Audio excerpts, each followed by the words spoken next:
Look closely, just for a moment. You know the image? Michelangelo's creation of Adam.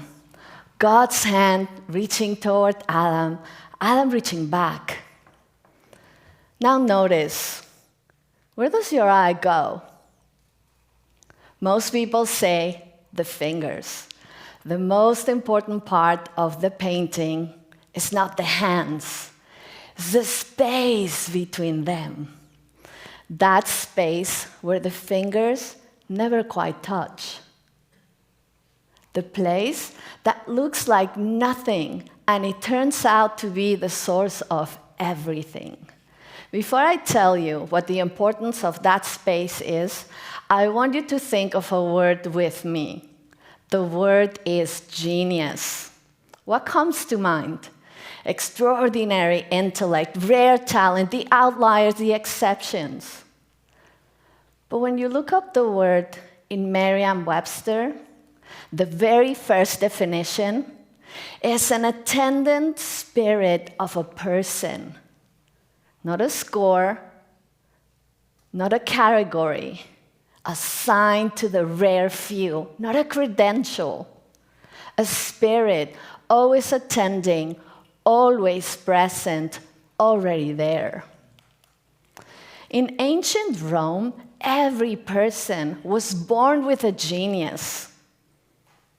Not gifted with one, born with one. A creative force that accompanied your life. You didn't earn it. It attended to you.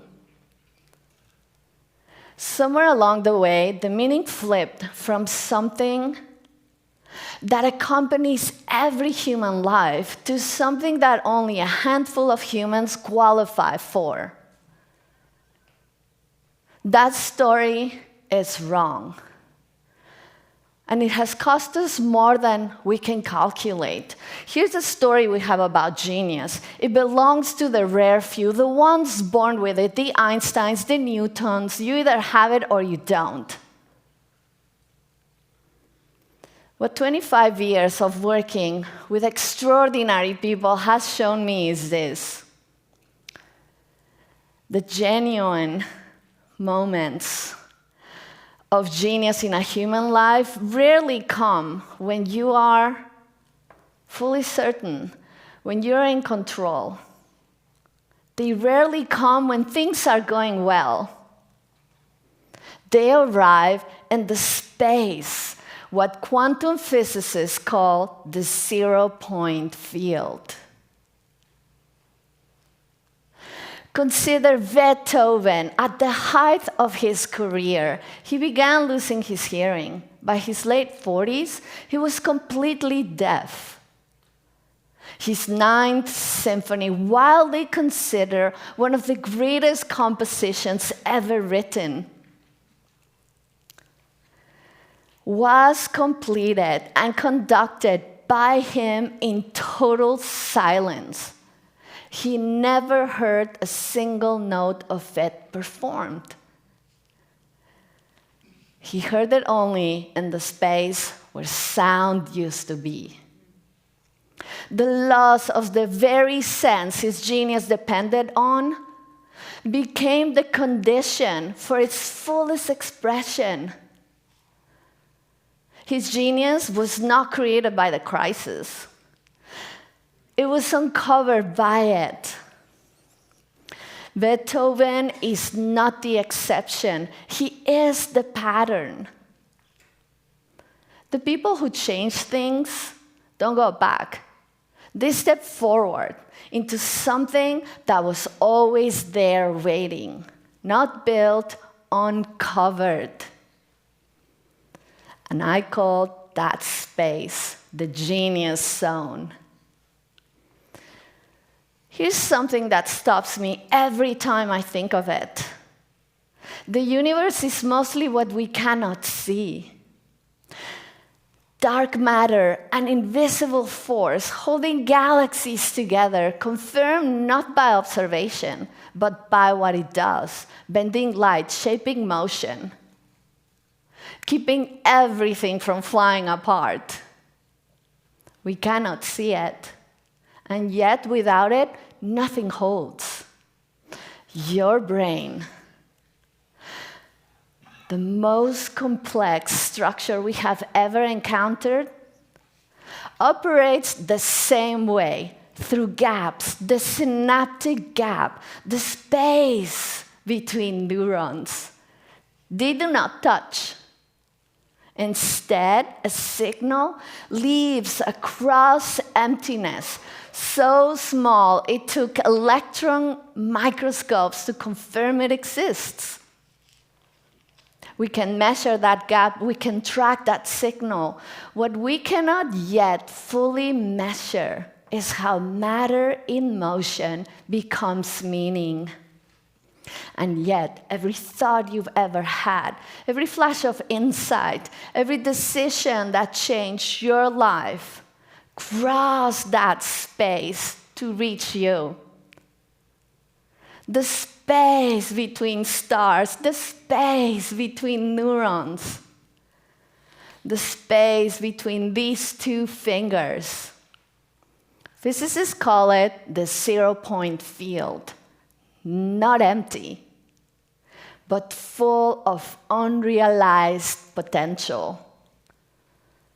Einstein showed us that space is not a container, it participates.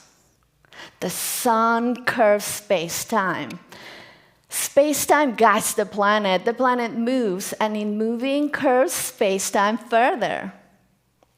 Every element is both actor and stage. Quantum physics calls this superposition. Before a particle becomes one fixed thing, it exists as all of its possibilities simultaneously. The space is not absence, it is potential. It is where genius lives. Have you ever had a moment where time seemed to slow? Where a solution arrived before you even finished forming the question?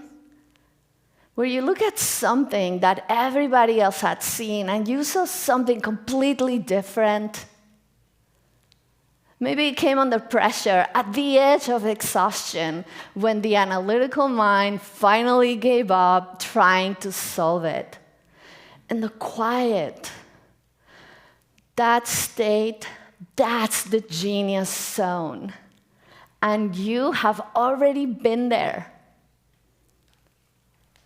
Genius is not a talent, not an IQ score. Physicist Michio Kaku argues that IQ tests measure merely clerical skills, not the ability for original thought. Genius is a state of consciousness, one that becomes available when the analytical mind loosens its grip and something wiser comes forward.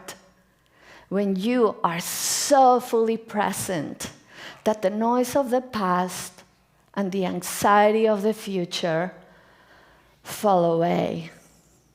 And what remains is just this, now, open.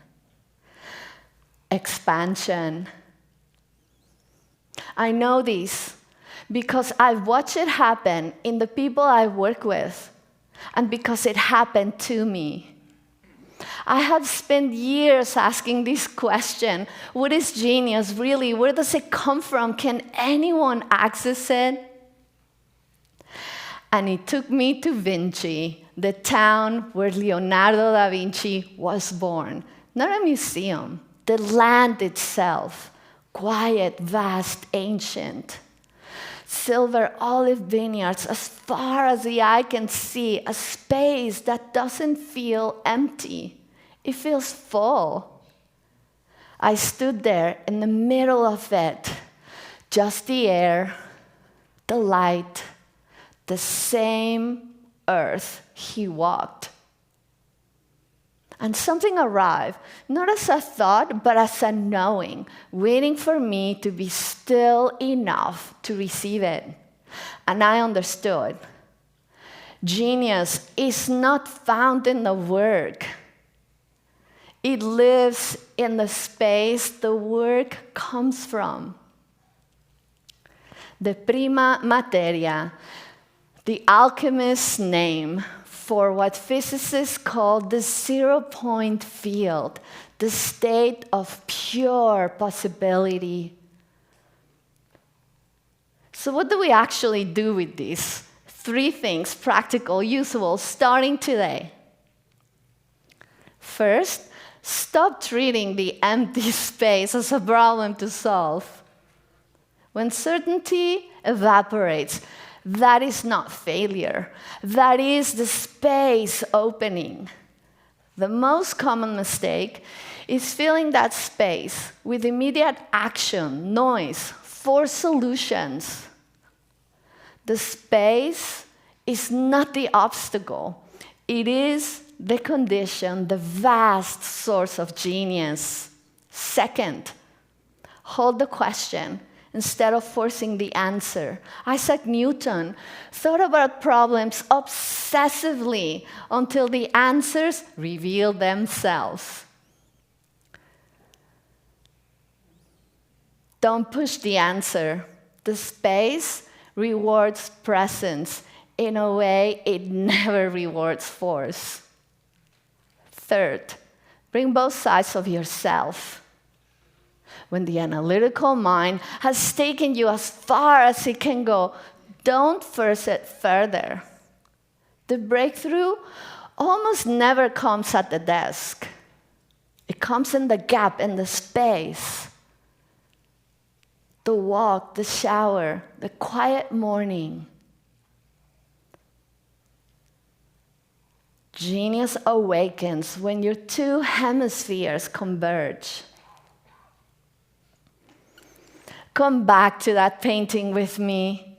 2 hands, an infinite space between them.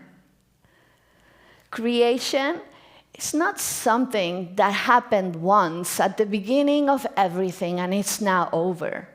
It's happening right now. In the space, in the gap between what was and what could be. In the pause between the question and the answer, in you right now, in the space between one breath and the next. You have already been there. That was the genius zone, and it has your name on it. The oldest definition of genius knew something we forgot about. It is an attendant spirit. It is attending you right now. It has always been. You have already been a genius. The space, it's already open. Just walk into it. Thank you.